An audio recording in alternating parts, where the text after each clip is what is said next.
Dzień dobry. Słowem wstępu dwa tematy. To jest już jedno z ostatnich nagrań pionowych.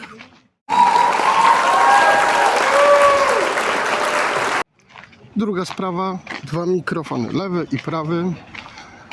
Przez firmę DJI zostałem zapewniony,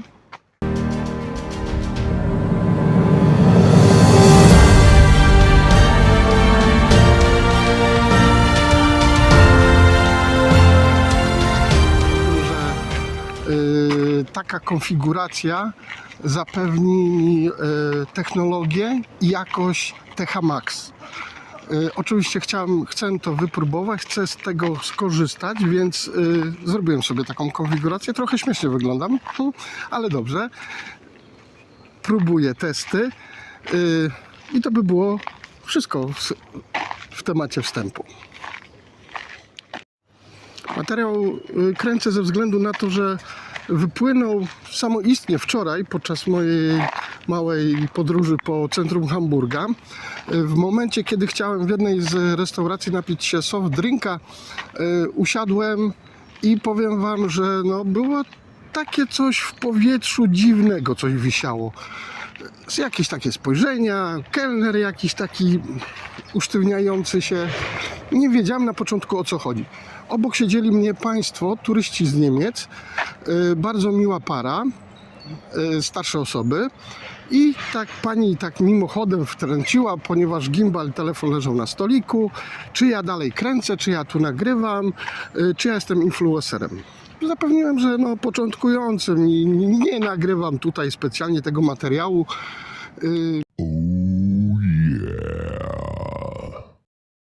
Nie nagrywam tego materiału tutaj specjalnie, ani nie będę oceniał, ani żadnych tutaj robił tym podobnych rzeczy. Nie, pani powiedziała, że słuchaj, bo jest taka sytuacja, że obecnie jest to taki trochę skalowalny problem w Niemczech z tego względu, że nie tylko w Niemczech, w Polsce też, że ci influencerzy chcą bardzo wielu gratisów. Są typy, chcą w knajpie być traktowani priorytetowo, często nie płacić za swoje posiłki, często właśnie wykorzystywać właśnie tą całą sytuację z tym związaną i jest to bardzo niesmaczne. Zapewniłem, że oczywiście ja w ogóle nawet do głowy mi to nie przyszło, że oczywiście jak najbardziej za swojego soft drinka zapłacę i zostawię oczywiście napiwek w wysokości 8% zwyczajowo. Czemu nie 10? Bo 8 jest trochę mniej, a ja nie jestem rybą pływającą w kasie. Tak więc taka sytuacja. W takim razie, drodzy restauratorzy, zwracam się do was. Tutaj w tym miejscu pokazuję wam, jak wyglądają właśnie ci pato-influencerzy. O, właśnie tak.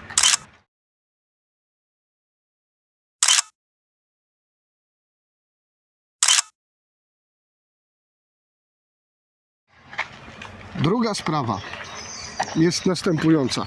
Ci pato-influencerzy mają publiczność, więc pokazuję wam, jaką publiczność. O, właśnie, to jest ich publiczność.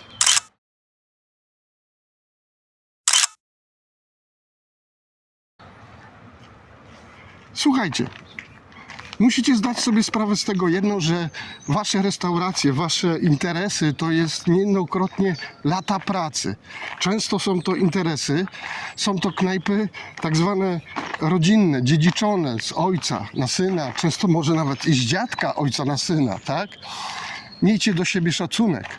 Dlaczego? Dlatego, że po prostu to, co widzicie, tych influencerów, to jest rzecz, która jest związana na przykład z tym, że to jest pokazywanie dupy lub cycków w internecie na przestrzeni paru miesięcy. I na tym budują swoją publiczność, właśnie tej swojej publiczności, z którą mówicie, bo będziecie mieli złą ocenę. Nie tędy droga. To jest pomyłka, to jest straszna pomyłka. Ci ludzie, ci ich oglądający, to nie jest wasz target, to nie są wasi klienci. Nie. Opinia tych ludzi jest jakakolwiek, tak, mi zaraz powiecie, że tak, ale oni dadzą opinię. Gdzie? Między tymi swoimi oglądającymi, z tą opinią będziecie się mierzyć, borykać? Pomyłka. nie zależy wam na tym. W ogóle nie, to nie jest wasz w ogóle target. I tutaj nie ma w ogóle co mowy o tym, zawracać sobie tym dupę, naprawdę, bo to nie jest temat. Aha, jeszcze zostaje opinia Google'owa gwiazdkowa, bo dadzą jedną gwiazdkę. Okej, mówię, jak należy z tym walczyć. Po pierwsze, zgłaszacie taki problem, oznaczacie, kiedy to miało miejsce i jasno na zwykłym zwrocie Google'owym czy YouTube'owym dajecie komunikat właśnie do ich działu, że takie miejsce, takie rzecz miała taka i taka miejsce i wtedy najprawdopodobniej, jeżeli to nie odniesie skutku, bardzo prostym następnym krokiem jest napisanie do ich działu właśnie nadużyć i właśnie tego wszystkich związanych z tych rzeczy z internetem i z tym przesadnym właśnie tutaj jest taki dział nadużyć.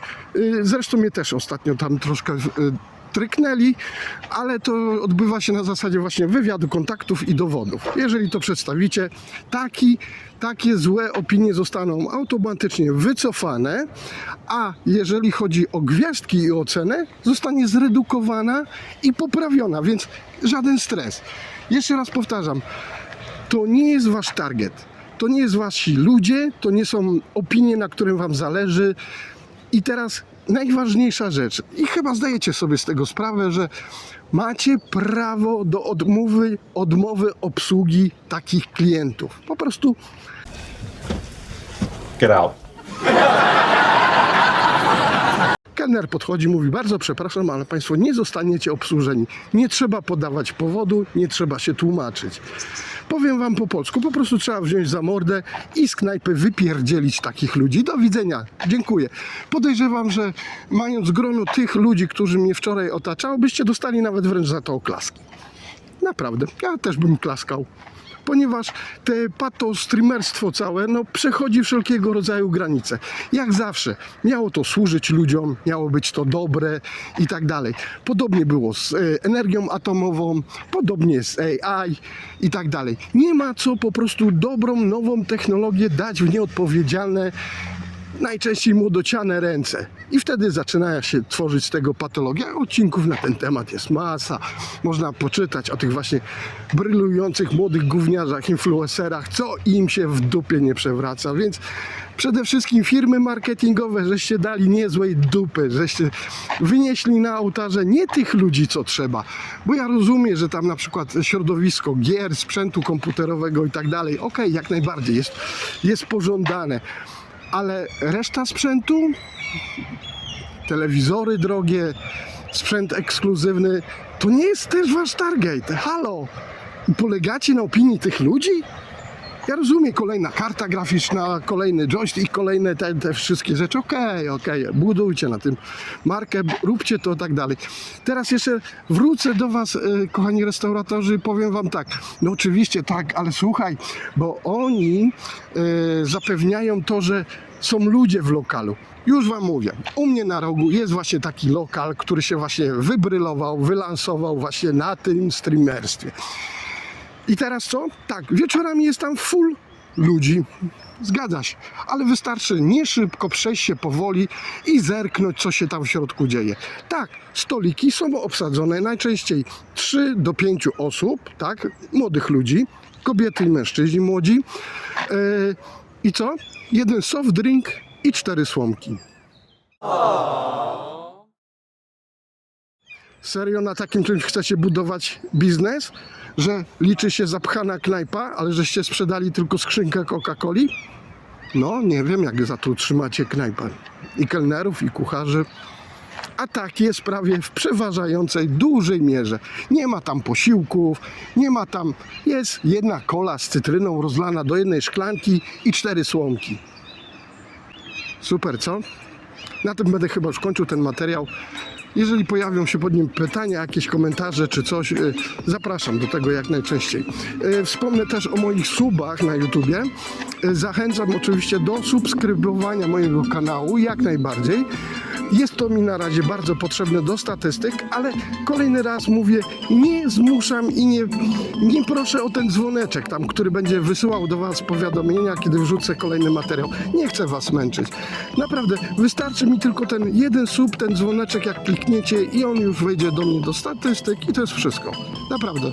Nie chcę Was zmuszać mną na szczęście, a mi to na początku naprawdę dużo pomoże, ponieważ przede mną jeszcze sporo drogi.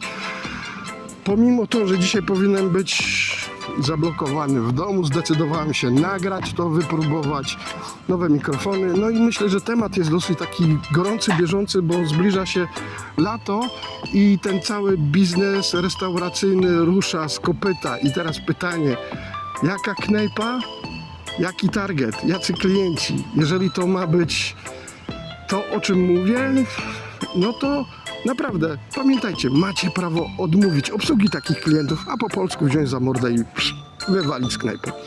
Nie. Ja bym tak zrobił. Wisi mi to jedna kola. Na razie pozdrawiam gorąco, cześć. Nagrywam to zupełnie już bez osprzętu i bez mikrofonów. Firma DJI.